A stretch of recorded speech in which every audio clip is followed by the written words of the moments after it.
জ্যোতিষশাস্ত্রে বেশ কিছু দোষ নিয়ে আলোচনা করা হয়েছে। তার মধ্যে অন্যতম হলো মাঙ্গলিক দোষ। এই মাঙ্গলিক দোষ যে সমস্ত জাতক জাতিকার জন্মকুণ্ডলিতে থাকে, সেই সমস্ত জাতক জাতিকার জীবনে নানান রকমের সমস্যা এনে দেয়। এর মধ্যে আমরা প্রত্যেকেই জানি যে মাঙ্গলিক দোষ বৈবাহিক জীবনকে ধ্বংস করে, বৈবাহিক জীবনে, দাম্পত্য জীবনে নানান রকম অসুবিধা সৃষ্টি করে এই মাঙ্গলিক দোষ। এছাড়াও মাঙ্গলিক দোষ যে শুধু একজন জাতক জাতিকার বৈবাহিক জীবনকে তছনছ করে তাই নয়, এর পাশাপাশি আরো অনেক কিছু ঘটনা ঘটায়। এই মাঙ্গলিক দোষ সৃষ্টি হয় মঙ্গল গ্রহের কারণে। মঙ্গল গ্রহ থেকে মাঙ্গলিক দোষের সৃষ্টি হয়। এই মাঙ্গলিক দোষ কিভাবে সৃষ্টি হয়, এর প্রতিকার কি, কিভাবে নিজেরাই নিজেদের প্রতিকার করতে পারবেন, এই বিষয় নিয়ে আজকের আলোচনা করব। আপনাদের সবাইকে দ্য এসেন্স অফ শাস্ত্র চ্যানেলে স্বাগত জানাচ্ছি। অবশ্যই বলবো চ্যানেলটিকে সাবস্ক্রাইব করার জন্য। চলুন তাহলে জেনে নেওয়া যাক যে মাঙ্গলিক দোষ কিভাবে হয়। প্রথমেই বলবো, এই মাঙ্গলিক দোষ তৈরি হয় মঙ্গল গ্রহের দ্বারা। এই মঙ্গল গ্রহ যখন কোনো জাতক জাতিকার জন্ম যে কুণ্ডলী হয়, জন্মপত্রিকা হয়, যাকে আমরা কুষ্টি বলে থাকি, সেই জন্মপত্রিকার বা হরোস্কোপের লগ্নে চতুর্থে, সপ্তমে, অষ্টমে এবং দ্বাদশে মঙ্গল গ্রহ অবস্থান করবে, তখন সেই জাতক বা জাতিকার মাঙ্গলিক দোষ হয়। এছাড়াও দক্ষিণ ভারতীয় রীতিতে দ্বিতীয়ভাবে মঙ্গল থাকলেও তাকে মাঙ্গলিক হিসেবে ধরে। এই মঙ্গল হচ্ছে কুমার গ্রহ। মঙ্গল অত্যন্ত শক্তিশালী একটি গ্রহ, সে কারোর কথা শুনতে চায় না।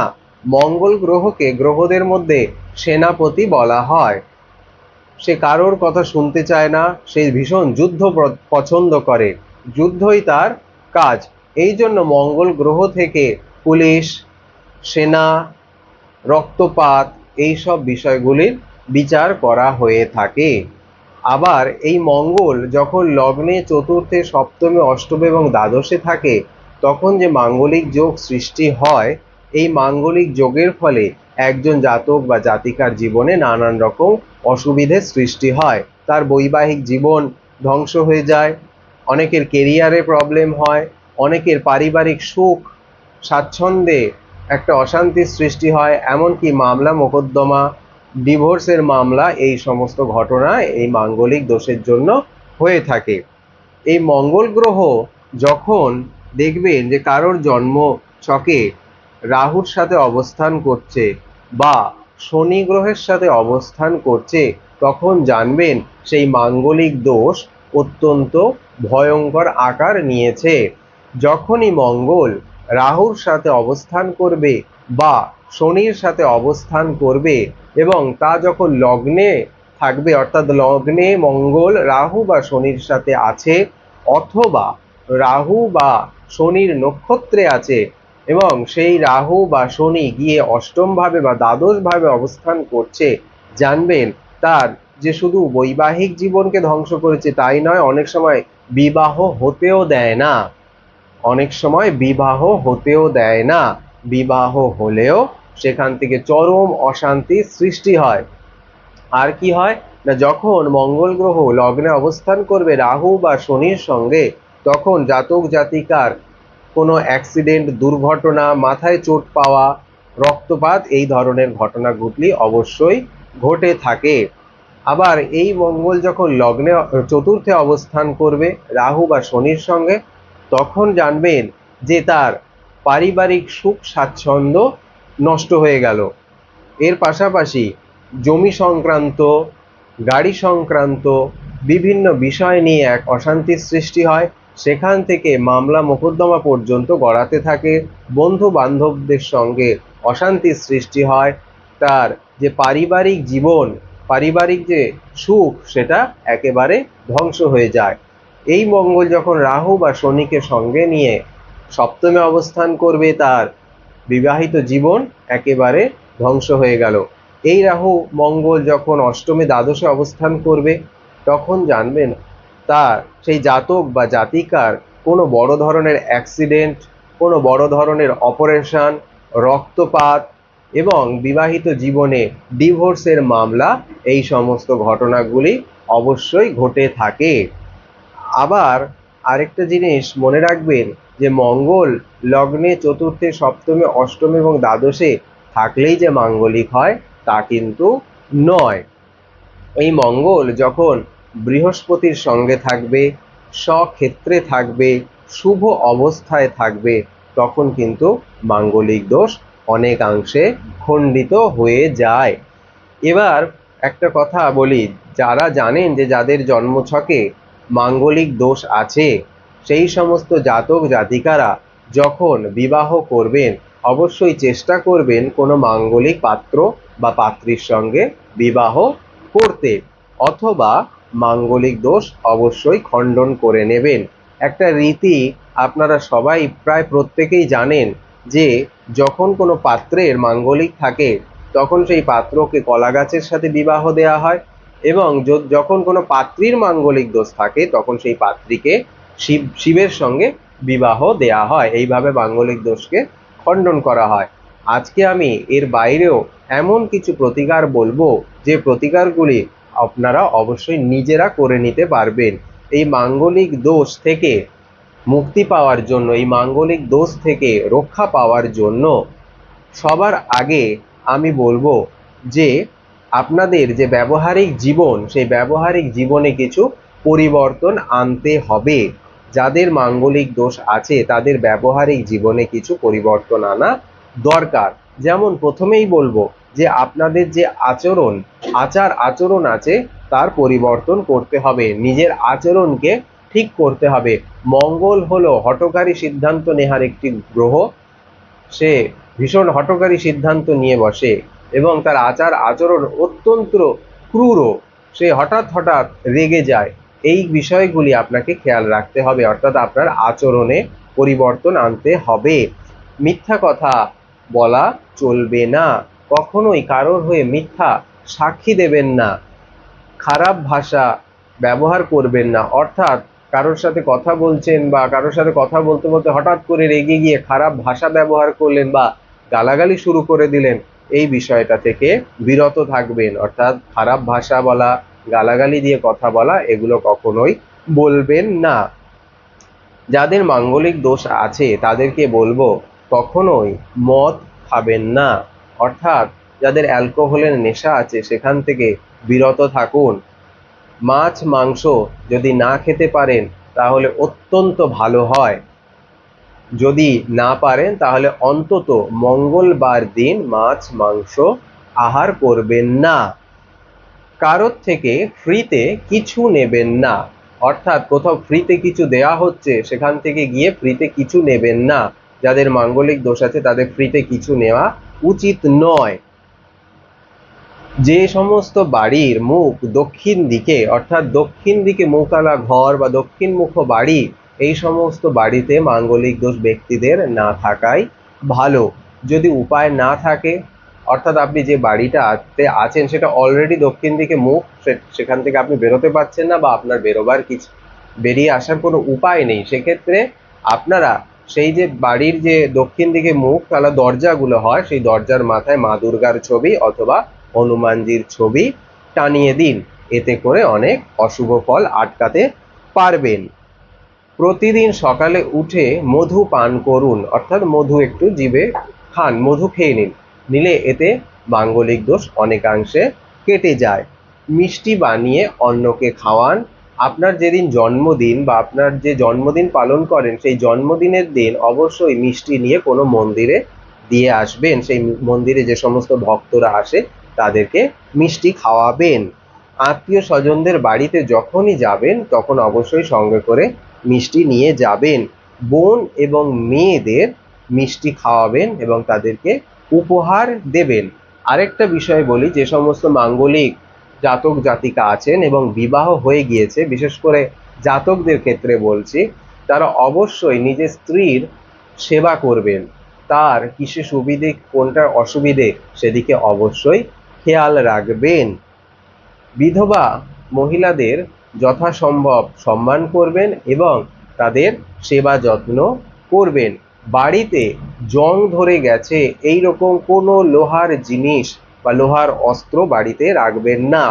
জং ধরা লোহার অস্ত্র, লোহার কোনো বস্তু বাড়িতে রাখবেন না। এই হলো আপনাদের কয়েকটি বিষয় বললাম, সহজ সরল, এইগুলো আপনাদেরকে প্রাত্যহিক জীবনে মেনে চলতে হবে। এইবারে বলবো বিশেষ কিছু টোটকা যেগুলো আপনারা নিজেরাই করে নিতে পারবেন। দেখুন, মাঙ্গলিক দোষ আগেই বলেছি যে বৈবাহিক জীবন যে শুধু তছনছ করে দেয় তা নয়, অনেক কিছু দুর্ঘটনাও জীবনে ঘটিয়ে দেয়। তাহলে সেখান থেকে বেরোবেন কিভাবে? কিভাবে নিজেরাই নিজেদের এই প্রতিকারটা করবেন? না, প্রথমেই হনুমান চালিসা প্রত্যেক দিন পাঠ করুন। হনুমানজিকে সিঁদুর এবং লাল বস্ত্র দিয়ে আসুন। কোনো হনুমান মন্দিরে যান, সেখানে গিয়ে সিঁদুর অথবা আর একটু লাল বস্ত্র, একটা লাল বস্ত্র এবং সিঁদুর এই হনুমানজির মন্দিরে গিয়ে দিয়ে আসুন এবং প্রার্থনা করুন তিনি যেন আপনার মাঙ্গলিক দোষ বা মাঙ্গলিক দোষের প্রভাবে যে সমস্যার সম্মুখীন আপনি হচ্ছেন তার থেকে যেন তিনি বের করে আনেন, অর্থাৎ মাঙ্গলিক দোষের থেকে যেন আপনাকে মুক্তি দেন। গায়ত্রী মন্ত্র প্রত্যহ পাঠ করুন। গায়ত্রী মন্ত্র অত্যন্ত শক্তিশালী মন্ত্র। এই গায়ত্রী মন্ত্র প্রত্যেক দিন পাঠ করুন।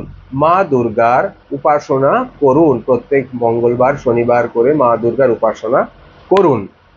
রামায়ণের সুন্দরকাণ্ড পাঠ করুন অথবা শুনুন, এতে করে মঙ্গল গ্রহের কুপ্রভাব নাশ হয়।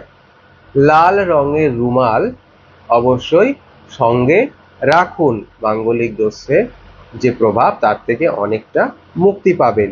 বানরকে অবশ্যই খাবার খাওয়াবেন। অবশ্য সব জায়গায় বানর পাওয়া যায় না, যেখানে পাবেন অবশ্যই বানরকে খাবার খাওয়াবেন। তন্দুরি রুটিতে মিষ্টি মাখিয়ে কুকুরকে খাওয়ান। তন্দুরি রুটি সব জায়গায় পাওয়া যায়, তন্দুরি রুটিতে মিষ্টি মাখিয়ে অবশ্যই কুকুরকে খাওয়াবেন, এতে করে মাঙ্গলিক দোষ কেটে যাবে। আগেই বলেছি যে মন্দিরে মিষ্টি দান করুন, ভক্তদেরকে মিষ্টি খাওয়ান। প্রবাহিত জলে সিঁদুর ভাসিয়ে দিন। প্রবাহিত জলে সিঁদুর ভাসিয়ে দিন। প্রবাহিত জলে মধু ভাসিয়ে দিন। প্রবাহিত জলে মিষ্টি ভাসিয়ে দিন। মাঙ্গলিক দোষের প্রভাব কেটে যাবে। যখন দেখবেন আপনার এলাকায় বা কোথাও ব্লাড ডোনেশন ক্যাম্প হচ্ছে, সেখানে গিয়ে অবশ্যই ব্লাড ডোনেট করে আসুন।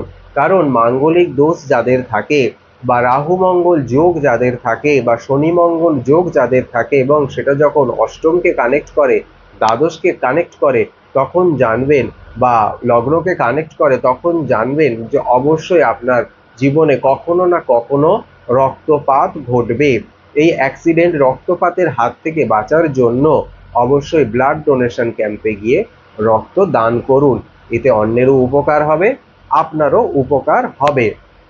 এবার বলবো মাঙ্গলিক দোষের কিছু শাস্ত্রীয় প্রতিকার বা তান্ত্রিক প্রতিকার, যেগুলো আপনাকে কোনো অভিজ্ঞ জ্যোতিষ ব্যক্তিত্ব অথবা যারা পণ্ডিত আছেন, পূজা পাঠ হোম যজ্ঞ করে থাকেন, তাদের মাধ্যমে করিয়ে নিতে হবে।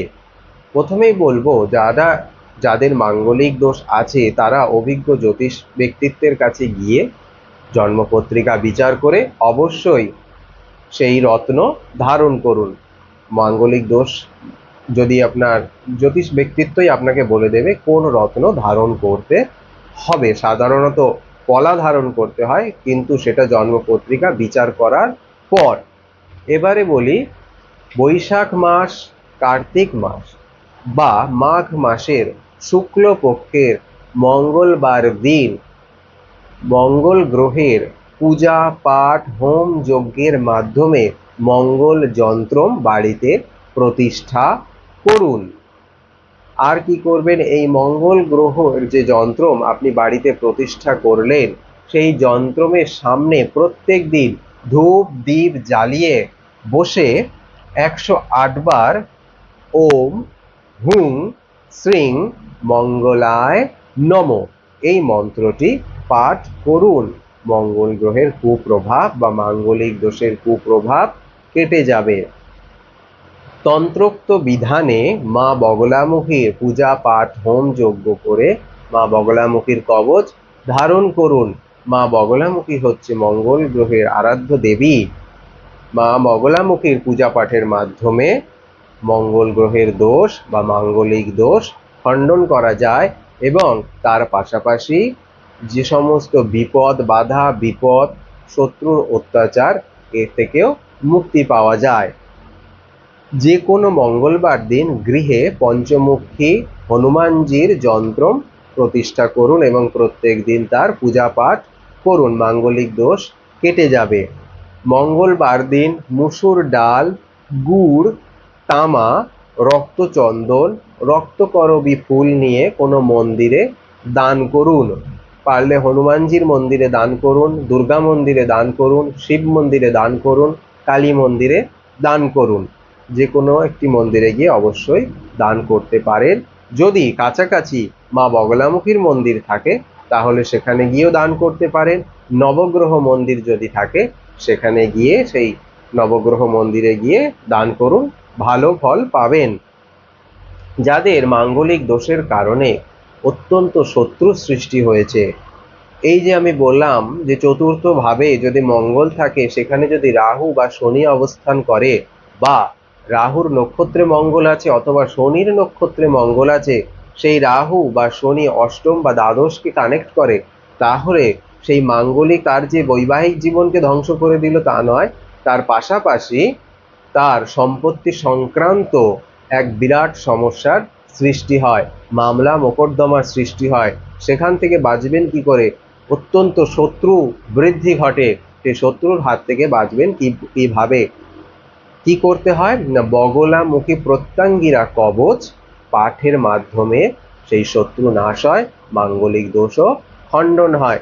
এখানে একটি কথা আমি বলে রাখি, এই যে মা বগলামুখীর প্রত্যঙ্গিরা কবচ, এই কবচ পাঠ তারাই করবেন যাদের শক্তি মন্ত্রে দীক্ষা হয়েছে।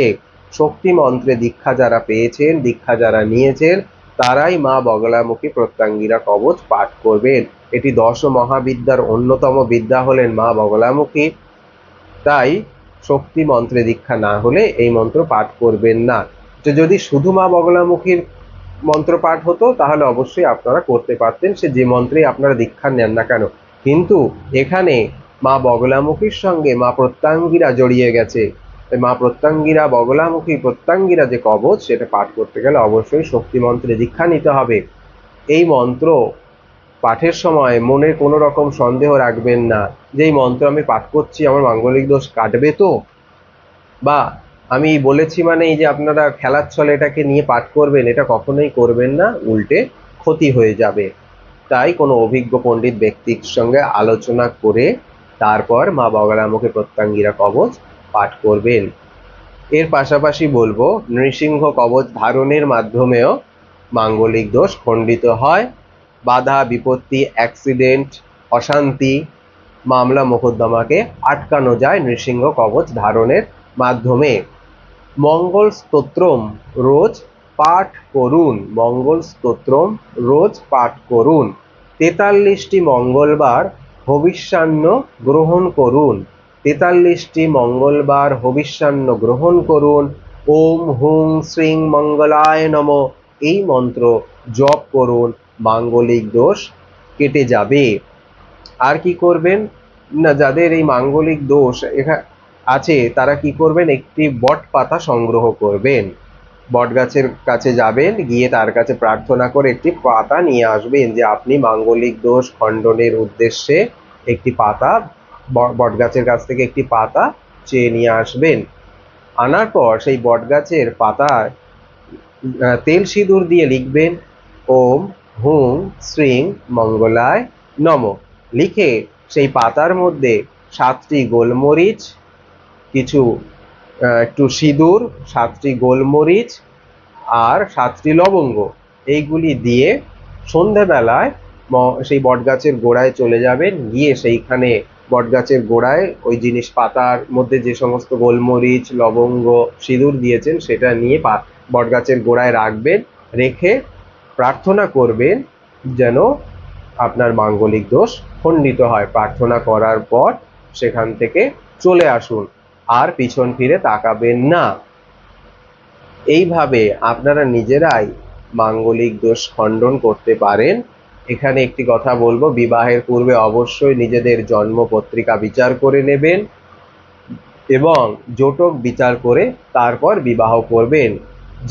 যে সমস্ত টিপসগুলো আপনারা নিজেরা করতে পারবেন সেগুলো অবশ্যই নিজেরা করুন, মাঙ্গলিক দোষ থেকে মুক্তি পাবেন। আর কিছু আমি বলেছি যেগুলো শাস্ত্রজ্ঞান আছে এরকম পণ্ডিত ব্যক্তিত্বের দ্বারা করিয়ে নিতে হবে, সেটাও আপনারা করিয়ে নিতে পারেন। আজকে এই পর্যন্ত। ভিডিওটি ভালো লাগলে অবশ্যই একটা লাইক করবেন, শেয়ার করবেন এবং চ্যানেলটিকে সাবস্ক্রাইব করবেন। নমস্কার।